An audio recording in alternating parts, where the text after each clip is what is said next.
बोल प्रेम सोम श्री सदगुरु मर्स में ही परमहंस महाराज जी की जय। गुरुदेव का प्रवचन। अमर फल की प्राप्ति। बाबा दल बहादुर दास जी महाराज के वचनों में बंदो गुरुपद कंच कृपा सिंधु न रूप हरि महामोतम पुंज जासु वचन रवि कर निकर। आदरणीय सत्संग प्रेमी सज्जनों, माताओं एवं बहनों, यह संत मत का सत्संग है। संत मत किसी खास महात्मा का मत नहीं है। सभी संतों का जो मत है वही संत मत है। मत कहते हैं विचार को। यह परम प्राचीन सनातन वैदिक मत है। वैदिक मत होते हुए भी यह किसी अवैदिक मत से घृणा द्वेष नहीं करता है। घृणा द्वेष करे तो संत मत कहना व्यर्थ है। संत मत जाति मत नहीं, पवित्र मत है। यह एक ईश्वर की भक्ति बतलाता है। वह ईश्वर परम पवित्र है, उसका अंश आप है, इसलिए आप भी पवित्र है।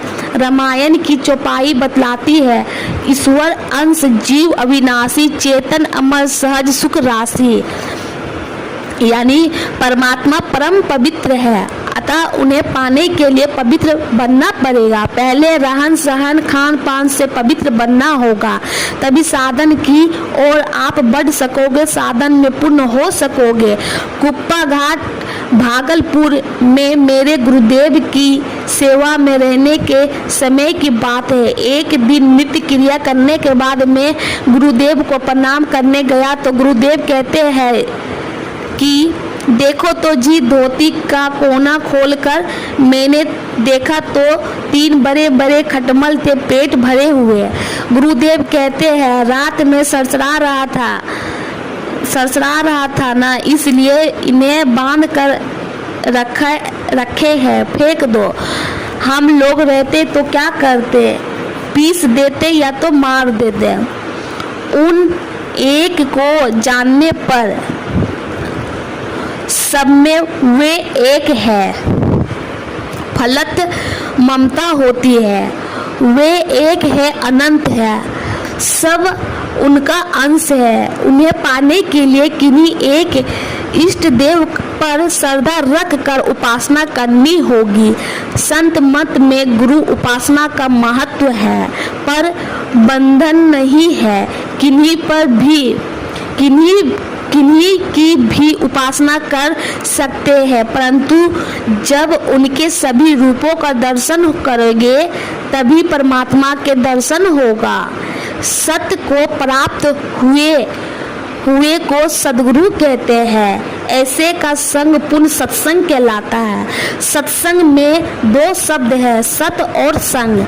सत यानी सत्य, सत्य यानी सत्य, यानी शब्द एक संख्या है। सत यानी शब्द एक संज्ञा है। वस्तु चीज ही तो संज्ञा है। वस्तु ना हो तो संज्ञा कहाँ से होगी। वह सत्य क्या है।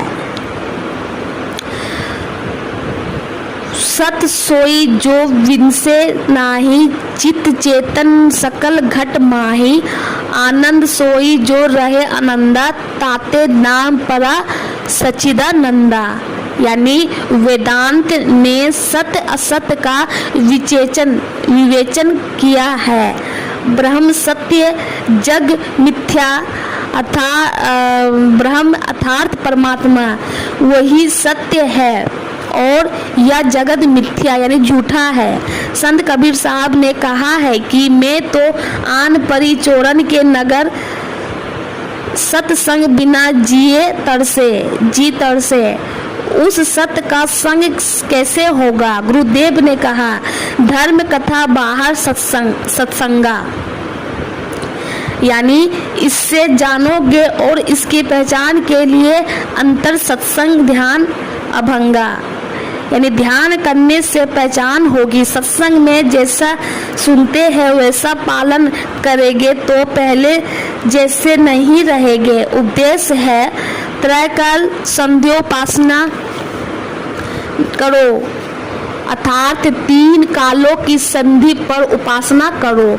इष्ट देव के निकट आसान आसन करो। जैसे उप मंत्री, उप मुखिया, उसी तरह उप आसन, उप प्लस आसन अर्थात निकट आसन। रात का अंत और दिन की शुरुआत पहली संधि है। पहली संधि का अंत और दोपहर की शुरुआत यह दूसरी संधि है तथा दिन का अंत और रात्रि की शुरुआत यह तीसरी संधि है। सुबह शाम की संधि का पालन करना तो सरल है, पर व्यवहार के कारण दिन की संधि पकड़ने में थोड़ी दिक्कत होती है। इसलिए जिस समय स्नान करे उसी समय ध्यान उपासना करने को कहा गया है। 3 बजे ब्रह्म मुहूर्त में जागने पर कोई अल्लाह नहीं होता।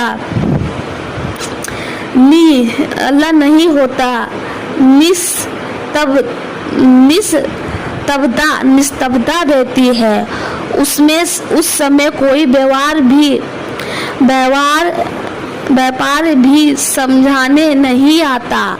4 बजने के बाद प्राय सब लोग जग जाते हैं और व्यापार भी सामने आ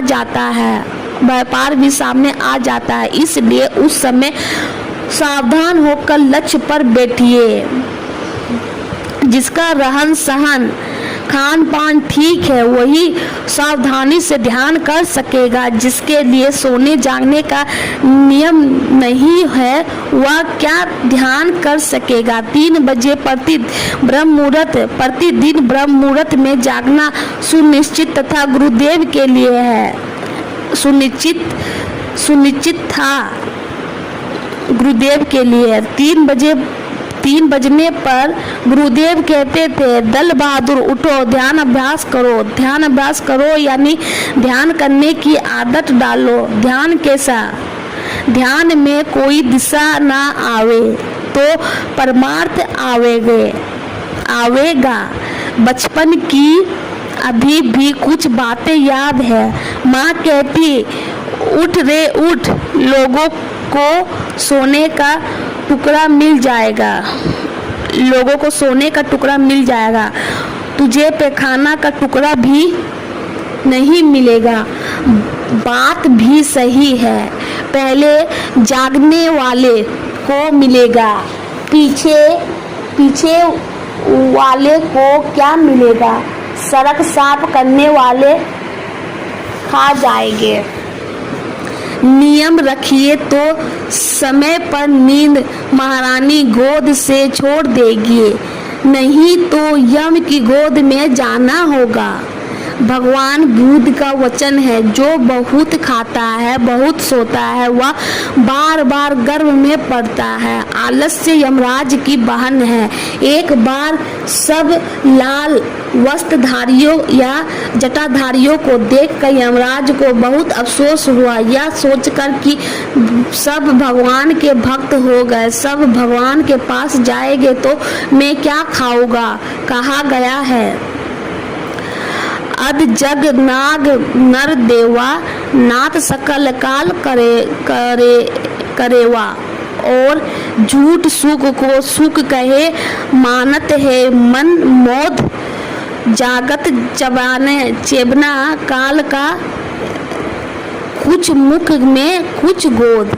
यानी यमराज ने इस अफसोस में खाना पीना छोड़ दिया था। वह उदासीन भाव से बैठा हुआ था। यह देखकर यमराज की बहन आलस्य पूछती है, भैया उदासीन क्यों होते हो? बारंबार पूछने पर यमराज ने कहा, बहन जानती हो सभी लाल वस्त्रधारी जटाधारी लोग भगवान के भक्त बन गए, अब हम क्या खाएंगे?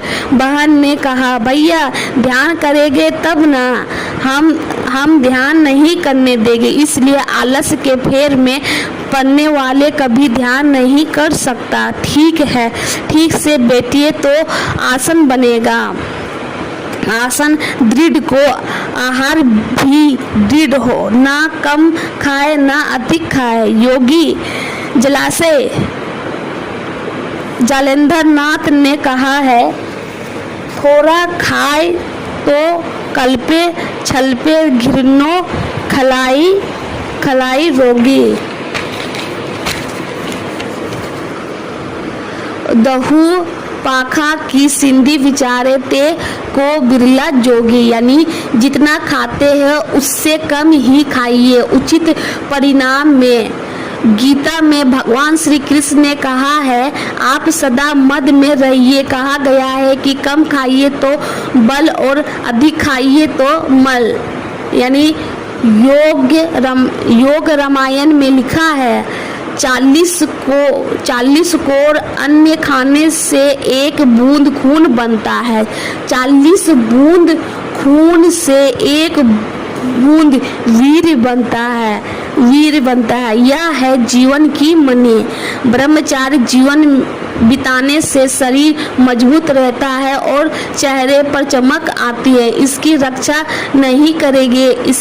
नहीं करेंगे तो जहाँ इसका स्थान है वहाँ खून भरा जाता है। जहाँ दूध का काम है वहाँ पानी से काम होगा। उसी तरह जहाँ घी का काम है वहाँ दूध से क्या काम होगा। इसके अभाव में 100 वर्ष का जीवन 50 वर्ष में ही संयम हो जाता है और साधन भी नहीं बनेगा। भोजन भी 3 तरह के होते हैं, सतोगुणी, तमोगुणी, रजोगुणी। तमोगुणी भोजन मूढ़ता लाती है। पहर भर का पड़ा हुआ बासी और अपवित्र भोजन ऐसा होता है। रजोगुणी भोजन से चंचलता आती है। चंचल मन विषय होता है। खूब गरम, झालदार, मसालेदार, कड़वा, तीता ऐसा भोजन रजोगुण होता है। ऐसा भोजन करके मन को वश में करना तो ऐसा ही होगा कि 1 बोतल शराब या ब्रांडी पीकर हम लोग नशा में आवे। यह सोचना यह कब संभव है? सात्विक भोजन में नमक, तेल, हल्दी, मसाला आदि कम हो, विशेष में सिद्ध और पवित्र हो। ऐसा भोजन करने से मन में सात्विक वृत्ति होगी, तभी सत्य तत्व यानी वस्तु की खोज कर सकोगे। जो हरि रस का भिखारी है वह थोड़े में सुख होता है। क्यों? इसलिए कि संसार के रस में भूल जाएंगे तो हरि रस छूट जाएगा। हरि रस ब्रह्म पीयूष। विनय पत्रिका में गोस्वामी तुलसीदास जी महाराज कहते हैं ब्रह्म पीयूष मधुर शीतल, जो पे मन सो रस पावे, तो कत मृग जल रूपी विषय कारण निसी वारस धावे, यानी सर्वव्यापी ईश्वर संबंधित अमृत मधुर और शीतल है। यदि मन उसका रस पा जाए तो ब्रह्म रूपी विषय रस के लिए दिन रात इधर उधर नहीं दौड़ेगा। आप जब ध्यान में बैठे तो मैं वही हूँ यही भाव रहे। कहाँ? प्रभु के महल के फाटक पर। गुरुदेव कहते हैं कि बाबा देवी साहब कहा करते थे कि 10वां द्वार है परमात्मा के दरबार का द्वार। गुरु महाराज ने हम लोगों को वृत्त वहीं पर रखने को कहा है। ठीक से लक्ष्य पर बैठेंगे तो किस क्षण में दर्शन होगे नहीं कहा जा सकता। तब साधक साधना का कुछ संबल लेकर अवश्य उठेंगे, खाली हाथ नहीं उठेंगे। यदि आप संसार परमार्थ का मूल ठीक जान जाएंगे तो संसार नहीं चाहोगे। आपके सामने हलवा पूरी भी हो और चूड़ा मूढ़ी भी हो तो आपका मन चूड़ा मूढ़ी की ओर नहीं जाएगा और हलवा पूरी भी पसंद करोगे। एक आदमी ससुराल मेहमानी गया, साथ में नौकर भी गया। खाने के समय सास ने दोनों को खाने में बैठा दिया। सभी चीज ठीक से परोसने के बाद सास ने अंत में दामाद को माल भोग केला और नौकर को बग बगनर केला दिया। दामाद को मालभोग और बगनर केला के मूल्य की जानकारी नहीं थी। मालभोग देखने में तो बगनर से छोटा था, पर दाम में बहुत गुना अधिक था। वह नौकर से कहता है, तोरा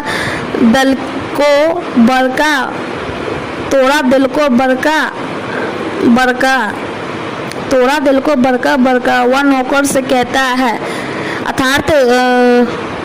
अर्थात तुमको बड़ा दिया। उसी तरह संसार और परमार्थ का मूल्यांकन हम नहीं जानते हैं, तो हम भी उससे कम अज्ञ नहीं। जरा झांक कर तो देखिए परमार्थ की ओर कि कितना आनंद आता है। दो चींटियां थी, एक नमक के पहाड़ पर रहती थी और दूसरी चीनी के पहाड़ पर रहती थी। संयोगवश एक दिन दोनों की मुलाकात हो गई। चीनी के पहाड़ पर रहने वाली चींटी ने नमक के पहाड़ पर रहने वाली चींटी से कहा कि बहन दुबली पतली क्यों हो गई हो। उसने उत्तर दिया, क्या करूँगी बहन, नमक खाना पड़ता है। चीनी के पहाड़ पर रहने वाली चींटी ने कहा, हमारे यहाँ आओ, मज़े से रहोगी। फिर दोनों चींटियाँ अपने अपने स्थान पर चली गई। समय निश्चित कर कुछ नमक संबल के रूप में अपने मुंह में रख कर चीनी के पहाड़ पर रहने वाली बहन के पास यहाँ वह पहुँची। उस बहन ने अपने यहाँ उसे आया देख कर चीनी का पहाड़ बता दिया और खाने को कहा। जब वह चींटी खाने लगी तो कहती है, बहन तुम तो झूठ बोलती हो, यहाँ भी तो वही नमक है,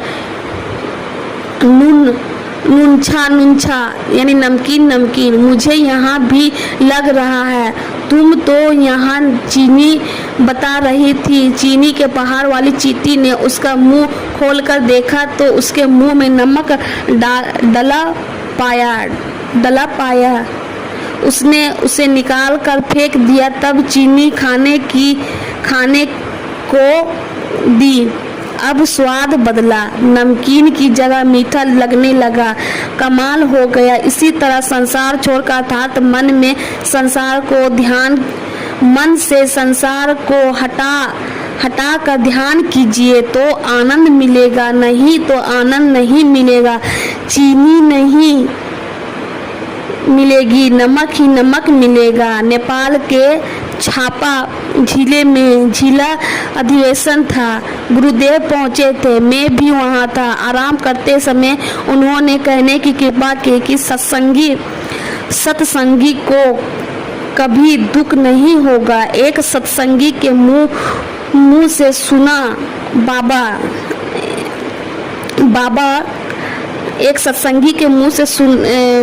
सुना बाबा जब सत्संगी नहीं बना था तो खेसारी की दाल पर भी आफत थी। अब सत्संगी बनने पर कोई दिक्कत नहीं है। ठीक से सत्संग ध्यान कीजिए तो मैं कहूँगा सभी आनंद से आनंद रहेंगे। हम लोग सत्संग की उन्नति चाहेंगे तो अपनी उन्नति होगी। सत्संग की रक्षा में अपनी रक्षा भी निहित है। गुरुदेव